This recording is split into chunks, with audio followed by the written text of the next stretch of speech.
Night Demon Yaksha, Part 6.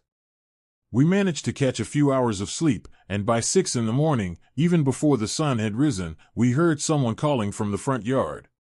Everyone quickly got up and gathered outside.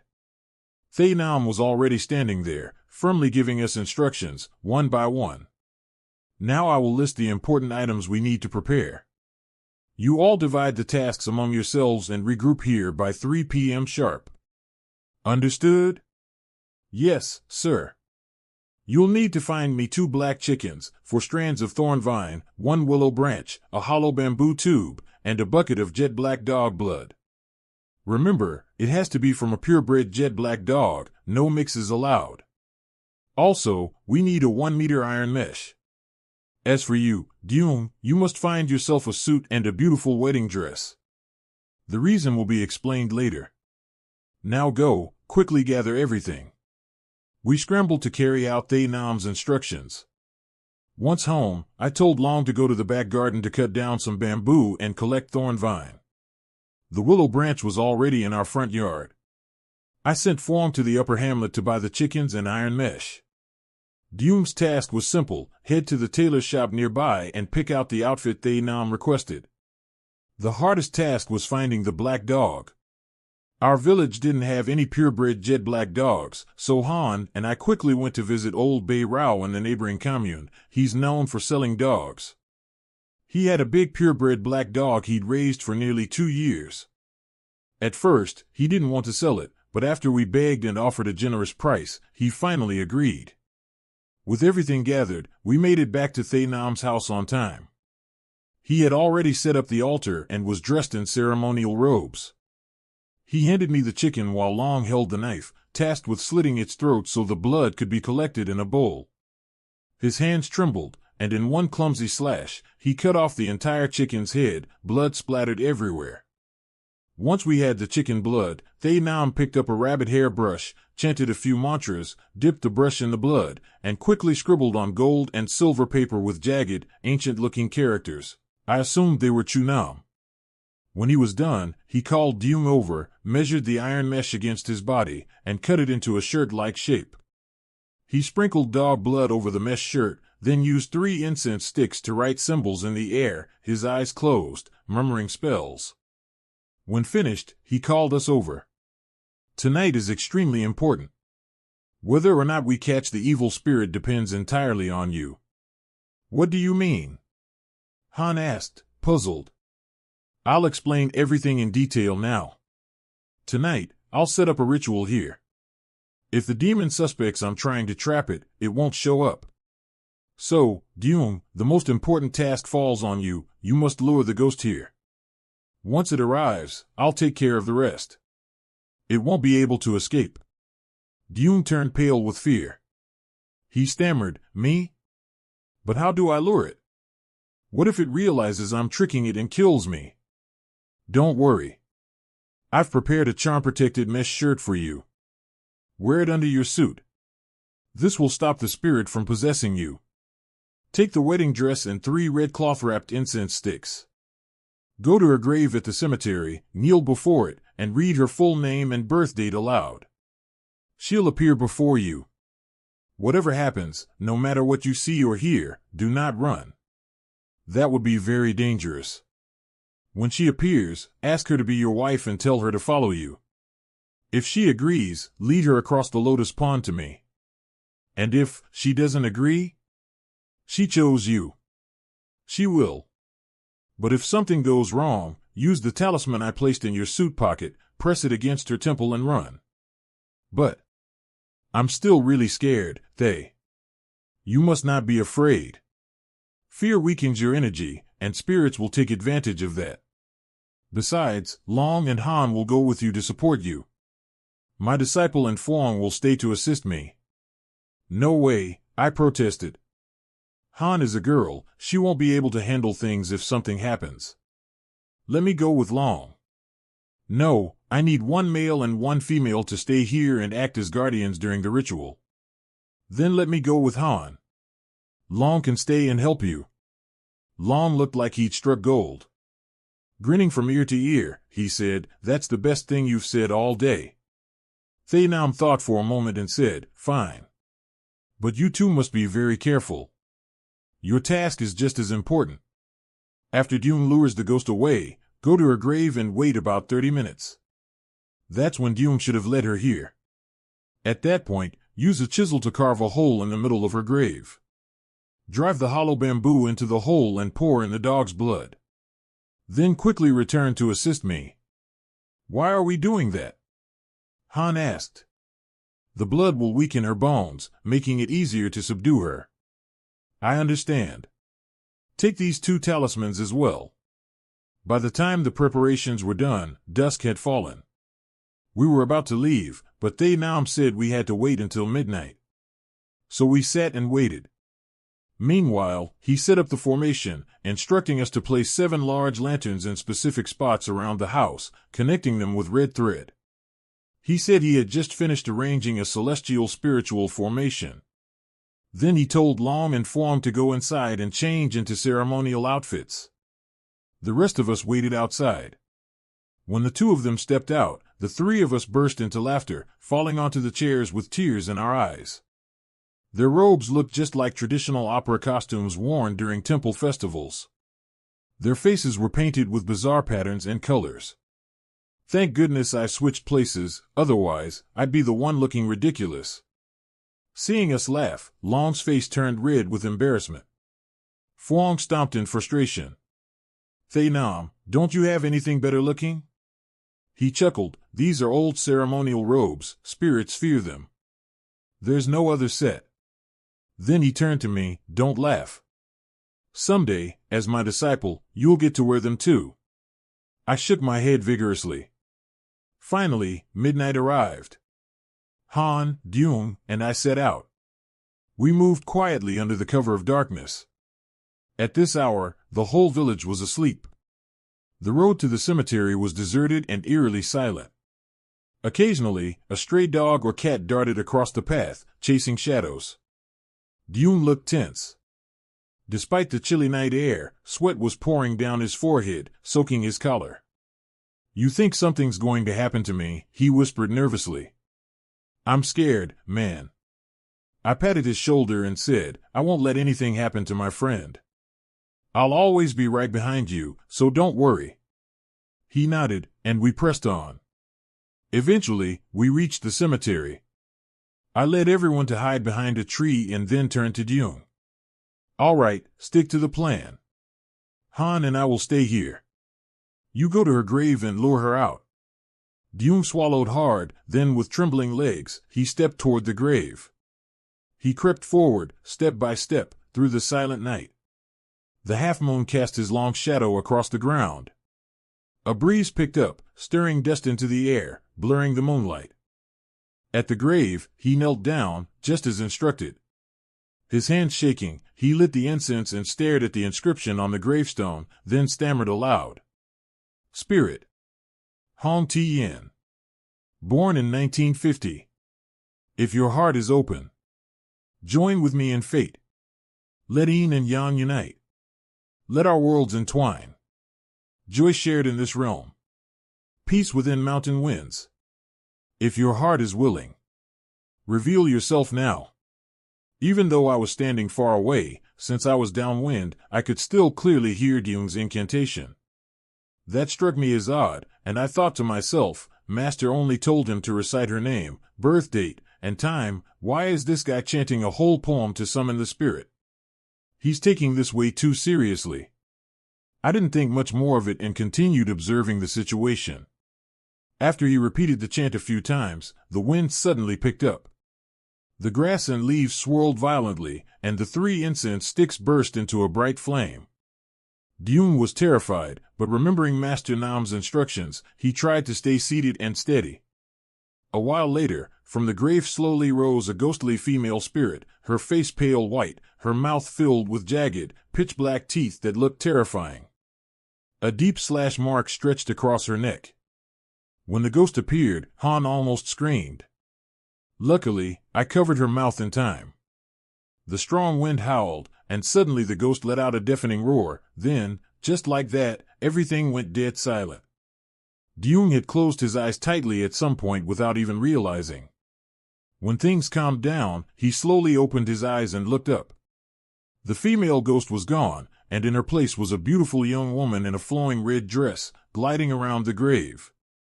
Deung looked down and saw that the red dress he had brought had disappeared. It turned out the ghost had accepted his offer. Delighted, he quickly continued his prayer, saying, "If you agree to be my wife, then follow me." With that, he stood up, pulled out the incense sticks, and slowly left the cemetery. Sure enough, the ghost floated behind him. Witnessing all of this sent chills down my spine. I couldn't believe Deung could endure something like that. I turned to Han and saw her frozen in place, not moving at all. I shook her back to her senses, then pulled her along as we ran toward the grave. At this point, Deung was holding the 3 incense sticks and heading toward the lotus pond. He was so scared that every step became slower and slower. The female ghost flickered in and out of view, sometimes behind him, sometimes in front, at times in the treetops or among the branches. Deung didn't dare look. He just kept his head down and trudged forward.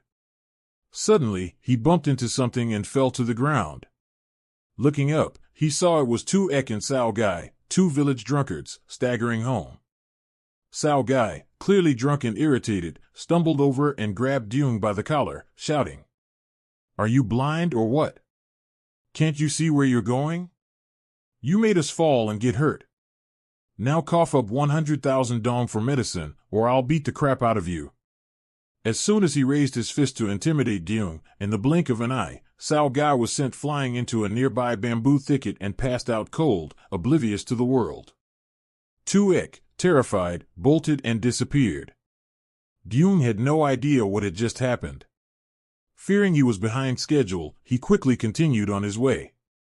Eventually, he reached the lotus pond. Relieved, he stepped onto the boat and planted the incense sticks at the prow. The ghost floated up and hovered there. Without wasting time, Deung started rowing. At this exact moment, half an hour since Deung had left the cemetery, just as planned, he should have been across the pond and entering the forest to set the trap. But because of the run-in with the drunkards, he was behind schedule. Han and I had no idea this had happened, and we stuck to the plan.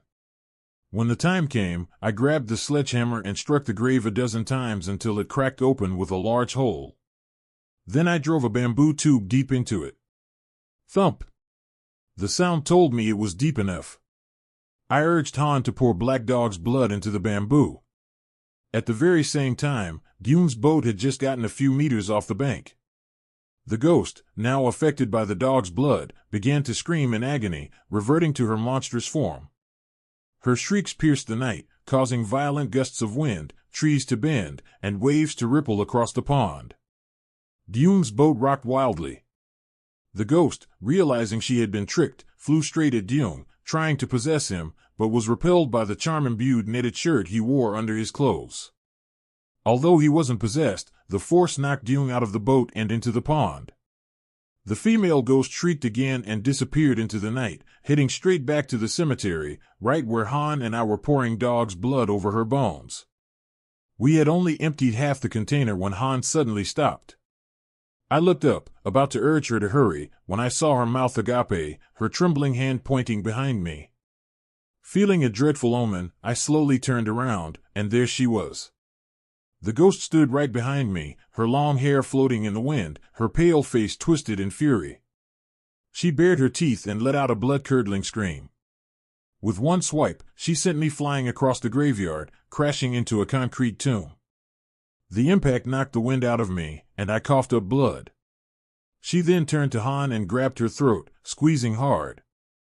Han's eyes rolled back, her face turned purple. I forced myself to crawl toward them, pulled the charm Master gave me from my pocket, and slapped it onto the ghost's forehead. She howled and was thrown backward. I grabbed Han and ran. Looking back, I saw a whirlwind of dust swirling over her grave.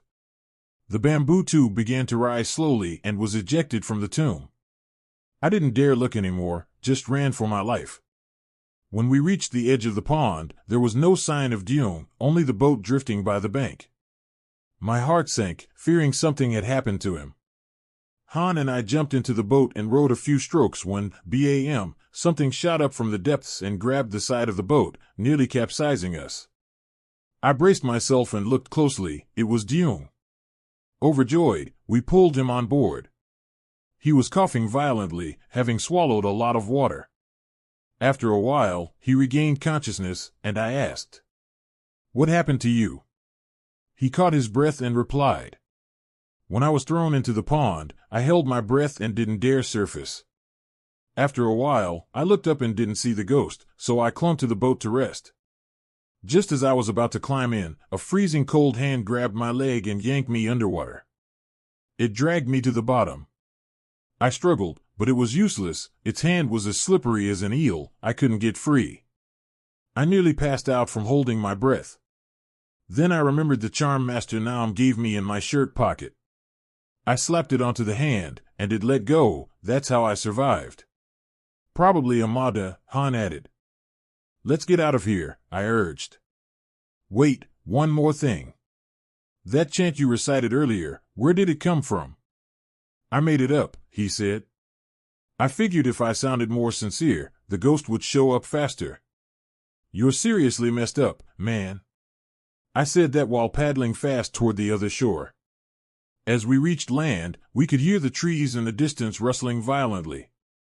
I knew the ghost had followed us. I told everyone to run with all their strength. We sprinted through the night, our legs nearly giving out as the wind roared louder behind us. Glancing back, I saw a white figure flying rapidly toward us. I pushed myself to run faster. Luckily, we made it back to the house just in time. The ghost fell into the Tin Lin Samkan formation. Master was already there. Seeing him, the ghost froze, shrieking into the wind. It seemed she recognized him. She tried to flee, but Long and Fuang leapt from the shadows, wielding mulberry branches, and drove her back into the formation. They stood guard at the back gate, blocking any escape. Master Nam began chanting rapidly, his hand signs fast and precise. The ghost writhed and screamed in agony. Then, in one swift move, he pulled out a consecrated talisman and flung it at her. The ghost let out a spine-chilling scream and vanished into the darkness. Silence fell again. Deung anxiously turned to Master Nam. "Master, she ran away." Master calmly replied, "Don't worry. Once caught in my formation, there's no escaping. This is a sacred trap, using the 5 spirit beasts as seals and the gate gods as the wardens.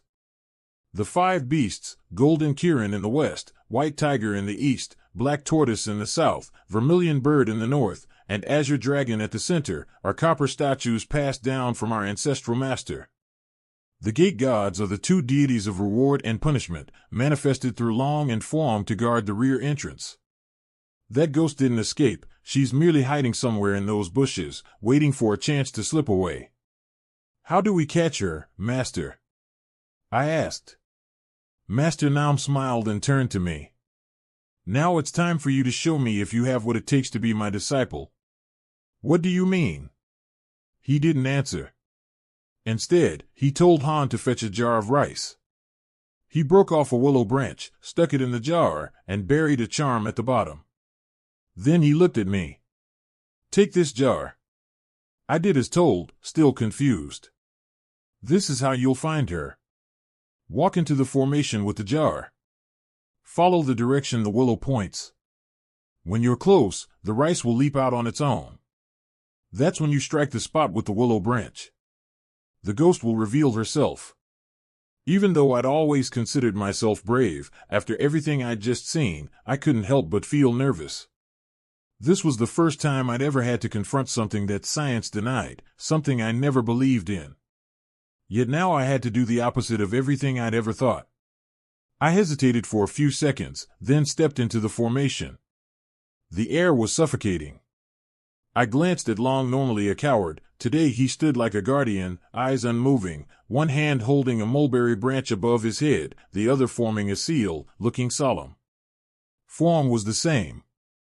I looked around, then at the willow branch. Suddenly, it began to move, turning left.